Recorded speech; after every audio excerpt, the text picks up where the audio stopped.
Vietnam welcomes investment from China.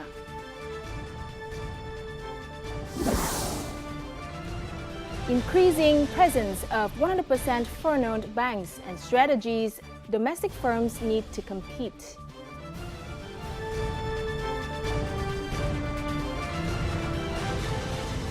Hello and welcome to this edition of BizLine brought to you by VTV International. You're with me, Lina Pham.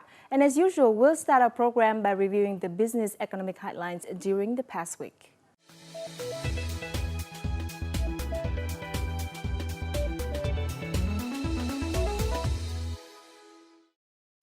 Vietnamese Prime Minister Nguyen Xuân Phuc paid his first official visit to China from September the 10th to the 15th at the invitation of Chinese Premier Lý Keqiang. At the meeting, Vietnamese Prime Minister Nguyen Xuân Phuc appreciated the progress in Vietnam-China cooperation in several fields, specifically in the export of Vietnamese agro-produce like rice, meat, milk, and fruit juice to China. Prime Minister Phuc also welcomed investment from China in high-tech, renewable energy and support industries. The two sides then witnessed the signing of 9 cooperation documents, including the joint 5-year Development Economic Cooperation Plan 2017-2021, an agreement on non-refundable aid between Vietnam and China, a $250 million loan for the Cát-Linh-Hà Đông Metro Line, and other agreements on education, cooperation, and climate change mitigation. As a highlight during his visit in China, Prime Minister Nguyen Xuân Phuc chaired a roundtable dialogue with CEOs of leading Chinese businesses in Nanning City, Guangxi-Zhuang Autonomous Region on September the 11th.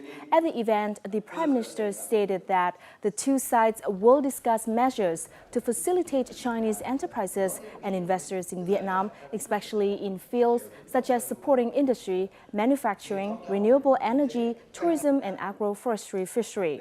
With 1,500 projects valued at $11 billion, China ranks 9th among countries and territories investing in Vietnam.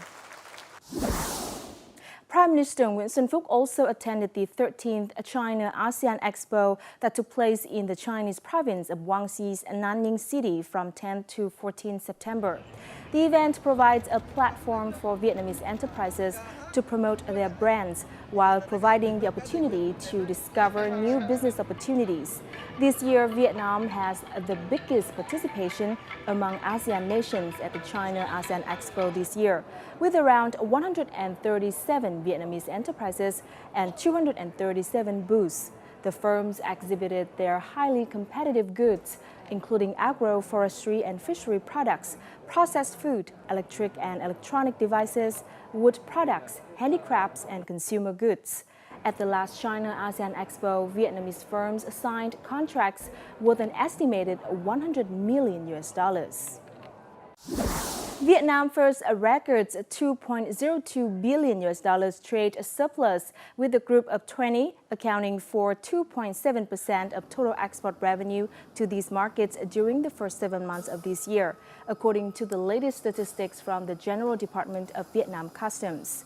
Vietnam's exports to the group in the reviewed period increased 9.4% to $75.22 billion, accounting for 77.78% of the country's total export turnover.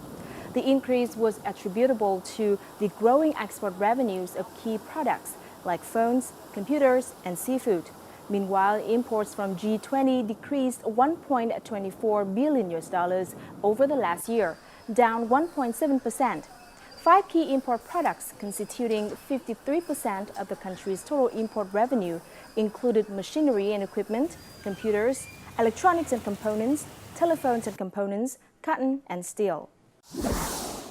According to a report by Frost & Sullivan, a U.S.-based business consulting firm, the e-commerce market in Southeast Asia is expected to double in the next 5 years, with Vietnam becoming the largest market by 2020. Frost & Sullivan studied 6 e-commerce markets in ASEAN, including Indonesia, Malaysia, the Philippines, Singapore, Thailand, and Vietnam. The consulting firm's report showed that revenue from e-commerce in ASEAN can grow 17.7% annually, from 11.2 billion US dollars in 2015 to 25.2 billion US dollars in 2020. However, Southeast Asia still lags behind China in the growth of e-commerce due to a number of challenges, such as less development of infrastructure for transport and a low proportion of people using credit cards. Some 7 billion US dollars will be raised through the sale of the state's stakes in 12 large state-owned corporations. Vietnam's two largest breweries, Sabeco and Habeco, in which the state holds a 89.95% and 81.79% stake, respectively, are set to be sold by next year. According to the Wall Street Journal, some of the world's largest brewers, such as Thailand's Thai beverage PCL and Singha Group, and Dutch brewers Heineken and V, are lining up to get into Vietnam's promising beer sector. As for the other 10 enterprises, a representative from the State Capital Investment Corporation mentioned well-known names such as Vinamilk, Bảo Minh, Tiền Phong Plastics, FPT, and FPT Telecom. Under the Prime Minister's instruction on the SCIC restructuring plan, the corporation will have to withdraw all capital from the 10 enterprises. Successful public offerings could see even larger returns. We have just reviewed some of the economic headlines over the past week. Up next, we'll talk about the growing presence of foreign banks and strategies domestic bankers adopt to compete in Vietnam.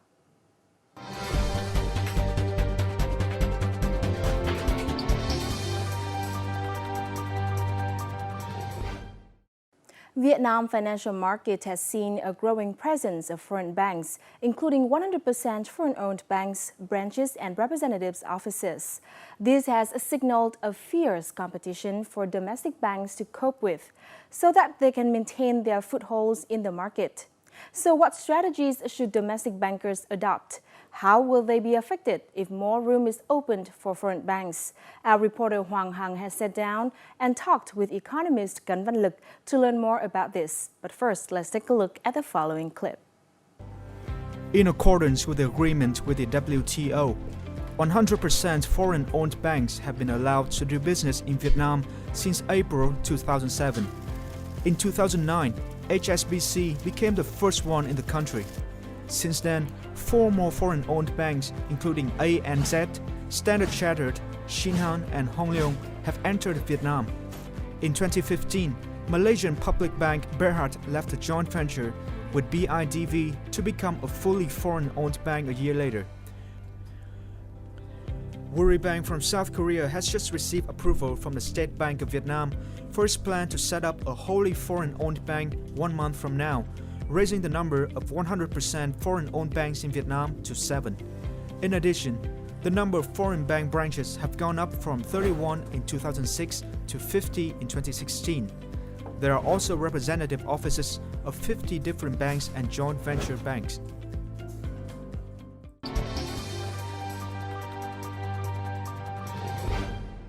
Rất cảm ơn ông đã dành thời gian trả lời phỏng vấn cho chương trình Bizline. Hiện tại thì đang có 7 ngân hàng hoạt động 100% vốn nước ngoài tại thị trường Việt Nam. Theo ông thì điều này tạo ra những thách thức như thế nào đối với khối ngân hàng nội địa?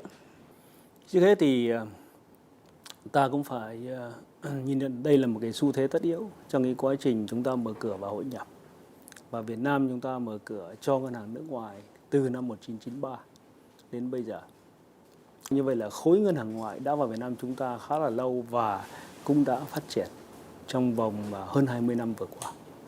Thì theo dõi của chúng tôi thấy rằng là hiện nay cái thị phần của khối ngân hàng ngoại bao gồm cả ngân hàng nước ngoài, cả liên doanh chiếm khoảng 10-11% về tín dụng, về tiền gửi cũng như là những cái dịch vụ tài chính ngân hàng khác.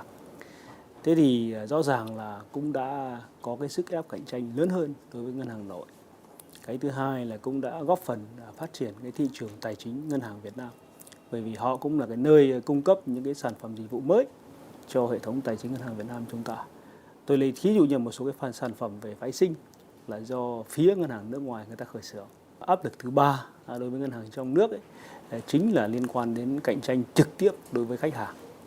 Bởi vì hiện nay là ngân hàng nước ngoài người ta cũng không những chỉ phục vụ cái đối tượng khách hàng nước ngoài, đặc biệt là các tập đoàn, tổng công ty lớn cũng như là những cái tư nhân giàu có. Sức ép thứ tư đó chính là liên quan đến cạnh tranh với nhau về nguồn nhân lực.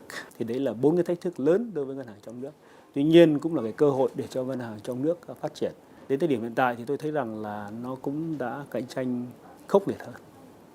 Bởi vì theo cái lộ trình cam kết của chúng ta với hội nhập IEC hoặc là sắp tới là Việt Nam EU, thế rồi thì Việt Nam tham gia TPP nếu thành hiện thực thì rõ ràng là rất nhiều sức ép đối với cạnh tranh.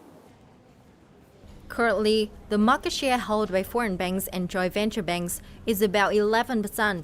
That figure was 9% in 2009. Experts say that the increase is relatively small and is therefore not a big concern. Thị phần chưa lớn nhưng mà xu hướng và tiềm năng nó sẽ tăng lên. Các ngân hàng thương mại Việt Nam hay nói gọn lại là ngân hàng nội sẽ chịu một cái sức ép cạnh tranh là giảm thị phần. Không phải vì thế mà tỏ ra là lo ngại. Tôi cho là thêm các cái đối thủ cạnh tranh thì các ngân hàng Việt Nam tồn tại và phát triển thì chỉ có điều kiện mà lớn lên mà thôi. Despite having a small stake at the moment, foreign banks are already stepping into the retail banking sector. Their main customers are no longer only FDI enterprises or corporations. They are now providing more products and services to individual customers, both domestically and internationally. Vietnam's economy has achieved dramatic recovery compared to last year, which opens up several strategies for banking sector improvement, particularly in retail banking provision. Commercial banks in Vietnam have the huge opportunities to serve individual customers with their products and services. However, some foreign banks still face difficulties with their operations, especially those that have just been established. Our bank has only 2 branches in Vietnam, so many Vietnamese customers don't know about us. Moreover, the number of our transaction stations is still modest, so we cannot provide customers with our services effectively. Furthermore, they also have to meet regulation requirements, which experts call technical barriers to enter Vietnam. For example, in order to get a license to establish a bank with 100% foreign capital, foreign banks must have assets equivalent to at least $10 billion the year before applying for a license. Apart from government regulations, domestic banks still need their own strategies in order to compete with foreign banks.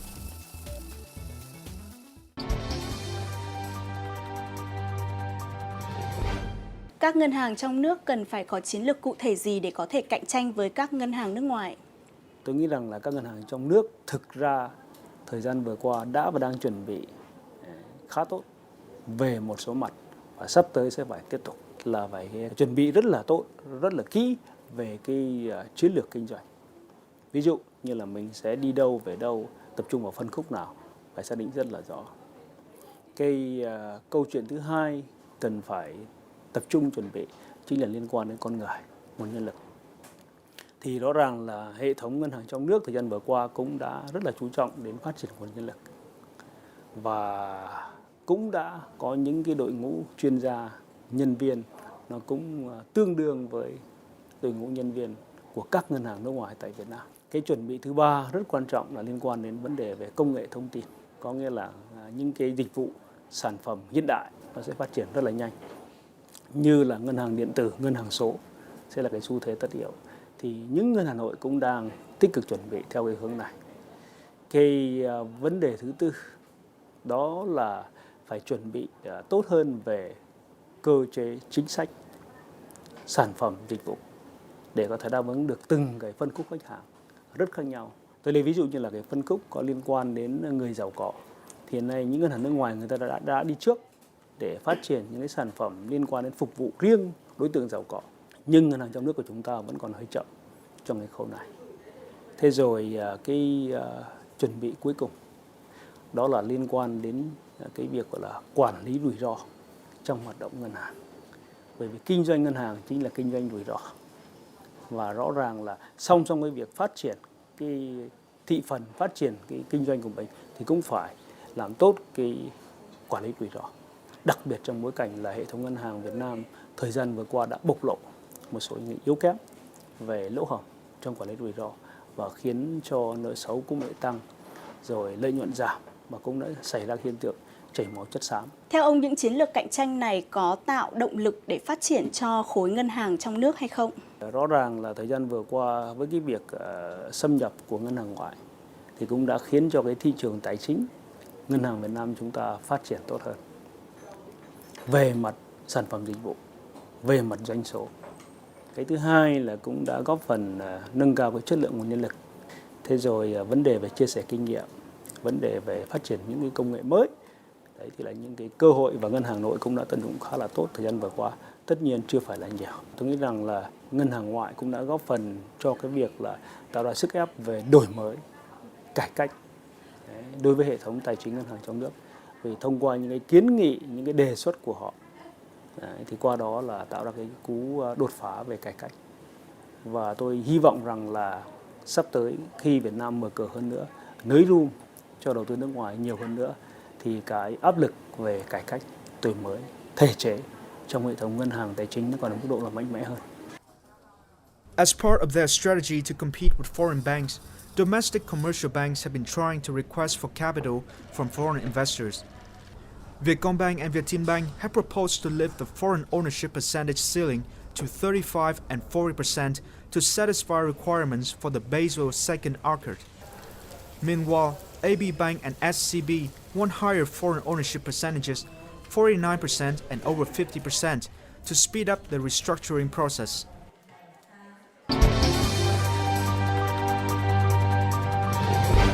Hiện tại có một số ngân hàng thương mại đang đề xuất với cơ quan quản lý để tăng tỷ lệ sở hữu nước ngoài lên trên 30%. Nếu đề xuất này được thông qua thì theo ông nó sẽ có tác động như thế nào lên hoạt động cũng như là huy động vốn của các ngân hàng này? Tôi nghĩ rằng là nó rất là tích cực. Bởi vì rõ ràng là chúng ta đang trong cái xu thế hội nhập. Và để mà thực sự thu hút được sự tham gia của ngân hàng ngoại, nhà đầu tư nước ngoài, người ta cũng muốn được tham gia nhiều hơn, đặc biệt liên quan đến quản trị điều hành. Và nếu như chúng ta giữ ở cái mức là 30% trần cái room cho các nhà đầu tư nước ngoài tại một ngân hàng thì rõ ràng là cũng có thể là hơi ít đối với họ. Thời gian tới, tài chính ngân hàng được đánh giá rằng là một trong những thị trường hấp dẫn tiếp tục về cái đầu tư. Thì tôi cũng nghĩ rằng là chính phủ hay rồi thì ngân hàng nhà nước cũng cần quan tâm để xem xét nới room cao hơn nữa. Tuy nhiên thì cũng không thể vượt quá được cái mức 50%. Mà đâu đó là vẫn dành cho phía nước ngoài khoảng 49% và trong nước chúng ta kiểm soát khoảng 51%. Thì tôi nghĩ rằng đấy cũng là một cái cách bước đi nó phù hợp trong bối cảnh hiện nay, đặc biệt là trong bối cảnh ngân hàng nội của chúng ta vẫn còn năng cạnh tranh thấp, cũng cần phải có cái thời gian lộ trình để tiếp tục củng cố thêm năng lực. Chúng ta có thể đưa ra được một cái dự đoán về cái thời điểm mà khi mà những ngân hàng này có thể sẽ được phê chuẩn? Cái đó thì phụ thuộc vào cái mức độ cân nhắc và cái tiến độ phê duyệt của chính phủ, của ngân hàng nhà nước. Nhưng tôi nghĩ rằng là sớm muộn thì có thể nó ở trong vòng đâu đó là khoảng từ 3 đến 5 năm nữa, đấy là tối đa. Bởi vì nó có hai lý do. Lý do thứ nhất là theo cam kết của Việt Nam chúng ta đối với AIC thì đến 2018 chúng ta sẽ phải mở cửa hơn nữa cái hệ thống tài chính ngân hàng. Thậm chí là có định chế tài chính cho phép phía nước ngoài sở hữu đến 70% theo cái cam kết của cái AIC. Cái thứ hai là chúng ta đang mong muốn được công nhận là cái nền kinh tế thị trường đầy đủ vào năm 2018. Và cái thứ ba là năm 2018 cũng là cái năm dự kiến là TPP có thể có hiệu lực nếu như được thông qua. Đấy. Và cái Hiệp định Thương mại Tự do Việt Nam EU cũng sẽ có đầy đủ hơn hiệu lực vào thời điểm 2018. Việc này có đủ động lực để các nhà đầu tư nước ngoài không tách khỏi liên doanh để thành lập các ngân hàng 100% vốn nước ngoài hay không? Cái này thì nó có tác động lẫn nhau nhưng mà không nhiều. Ta hình dung ra rằng là ngân hàng nước ngoài khi người ta vào Việt Nam chúng ta đều có một cái kế hoạch chiến lược rất là rõ ràng. Và với một cái lộ trình tôi cho rằng rất là phù hợp. Thí dụ ban đầu họ mở văn phòng đại diện hoặc họ sẽ liên doanh, sau đó họ bắt đầu nâng cấp lên thành chi nhánh và cuối cùng họ chuyển đổi thành ngân hàng con trực thuộc 100% phía nước ngoài. Đấy là cái lộ trình mà người ta gọi là lộ trình quốc tế hóa của các tổ chức quốc tế, của các ngân hàng thương mại khác nhau. Tất nhiên là nếu như chúng ta nới room, ví dụ lên đến mức là 49% đối với các nhà đầu tư nước ngoài, thì cũng tạo ra cái sự hấp dẫn hơn đối với họ. Và như vậy họ cũng có thể là ít cân nhắc hơn đối với cái việc là họ sẽ chuyển đổi từ chi nhánh ngân hàng nước ngoài thành ngân hàng con 100% ở trong nước. Nhưng cũng không loại trừ một trường hợp nữa, đó chính là khi mà họ đã tham gia ví dụ đến 49% nguồn vốn của ngân hàng nội, thì lúc bây giờ họ có thể cân nhắc là họ sẽ đóng cửa cái chi nhánh ngân hàng hiện tại của họ để tránh cái gọi là overlapping, thì hiểu nôm na nó chính là bị đan xen cạnh tranh khách hàng. Increasing the foreign ownership percentage for Vietnamese commercial banks is said to have positive impacts on their operations. It helps improve financial capacity, transparency, risk management, as well as product and service quality. The proposal to increase the ownership cap for the foreign investors in Vietnamese banks can be considered as a great opportunity for investors, as well as to help Vietnamese banks to approach international bank standards. However, experts say that domestic banks need to have appropriate strategies in order to attract foreign investors properly and also prevent those investors from controlling their businesses. Nếu không cẩn thận và có một cái lộ trình và chiến lược dài hơn, trung hạn và dài hạn, thì rất dễ dẫn đến cái tình trạng người ta gọi là các cái nhà đầu tư nước ngoài thôn tính các ngân hàng trong nước.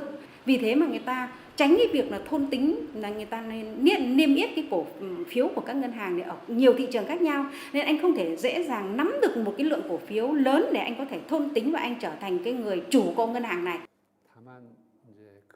Vietnam should carefully consider what kind of capital to accept. If the investments are only short-term, the financial market in the country may become chaotic. According to experts, Vietnamese commercial banks should pay proper attention to human resources to unlock their potential and ensure their loyalty. The removal of the foreign ownership cap for Vietnamese commercial banks will not only improve the bank's performance, but will also have a good impact on the banking system as a whole.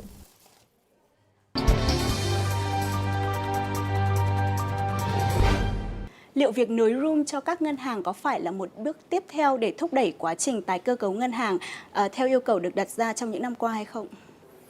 Đúng như vậy.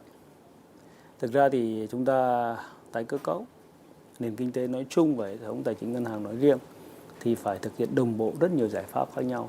Và một trong những giải pháp quan trọng chính là nới room đối với cái nhà đầu tư nước ngoài.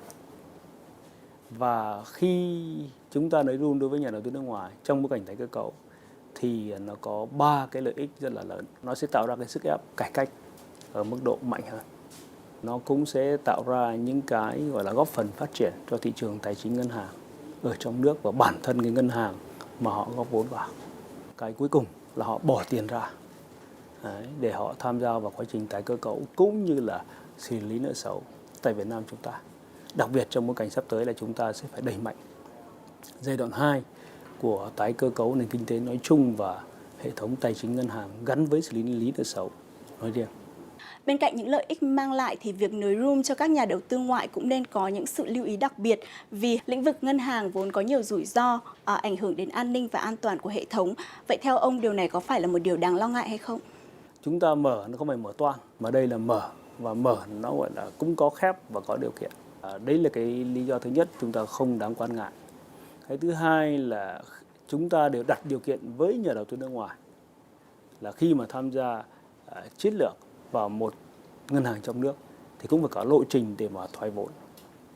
Nếu họ mong muốn các ngân hàng trong nước khi mở cửa như vậy cũng không phải là chủ quan. Phương án, phương thức để coi như là hạn chế kiểm soát rủi ro khi mà họ thoái vốn quá nhanh. Ví dụ như trường hợp là cái nhà đầu tư ở bên Bỉ người ta quyết định là đóng cửa cái nhà máy ngay lập tức, mặc dù là kinh doanh đang có lãi.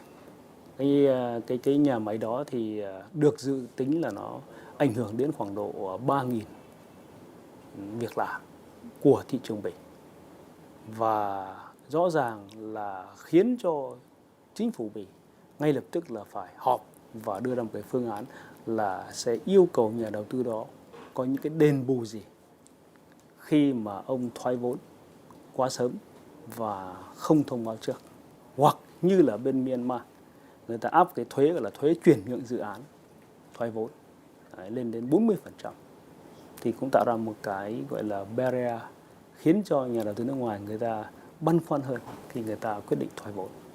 Thì tôi nghĩ rằng là đây là một số cái biện pháp phòng hộ mà các nước cũng đã và đang phải phòng ngừa khi nhà đầu tư nước ngoài người ta thoái vốn quá nhanh.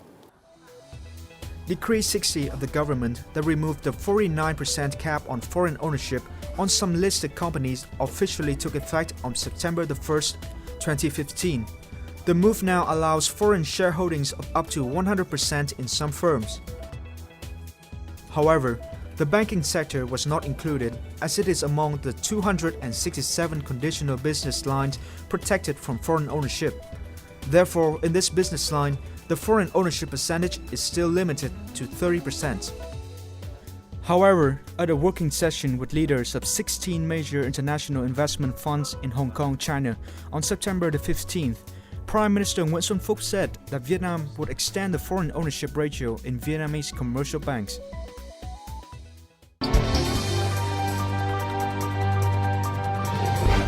Theo như Nghị định 60 của Chính phủ thì có một số những ngành nghề mà được nới room lên đến 100%.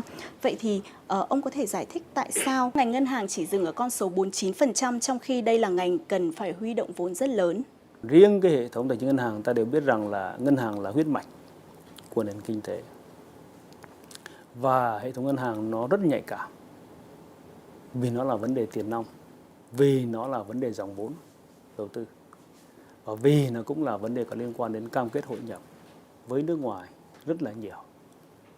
Cho nên khi chúng ta quản lý thì cũng cần phải tính toán cả cái việc là một mặt là mở cửa để phát triển, mặt khác vẫn phải bảo toàn cái sự phát triển bền vững của hệ thống tài chính ngân hàng đó.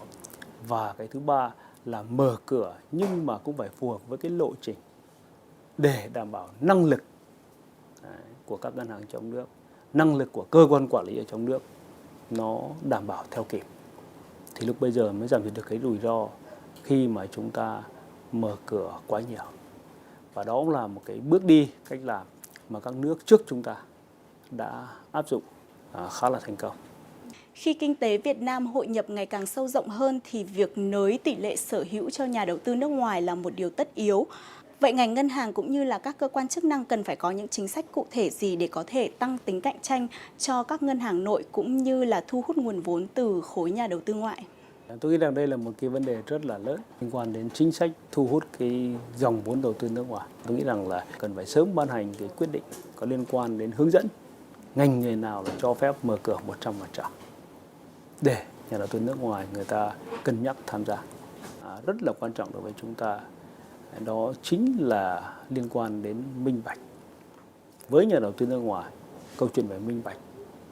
Thế rồi cái nữa là liên quan đến thủ tục hành chính và khi tham nhũng, vì rõ ràng đấy là một cái cản trở vô hình và nó tạo ra cái chi phí cũng là vô hình khá là lớn đối với nhà đầu tư nước ngoài, và người ta cũng rất là quan tâm khi đầu tư vào mỗi nước.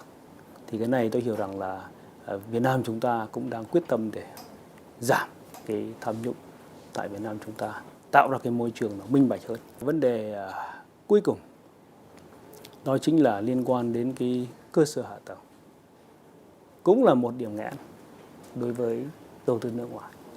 Bởi vì khi mà cơ sở hạ tầng yếu kém, nó sẽ tạo ra cái chi phí rất lớn đối với doanh nghiệp về vận tải, về tiếp cận điện năng, đấy, về coi như là liên kết để phát triển những cái khu kinh tế này khi khu kinh tế khác.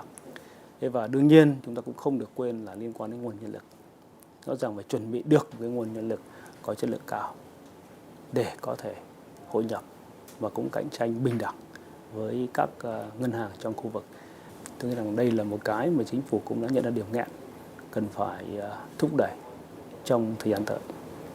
Rất cảm ơn ông đã dành thời gian cho chương trình.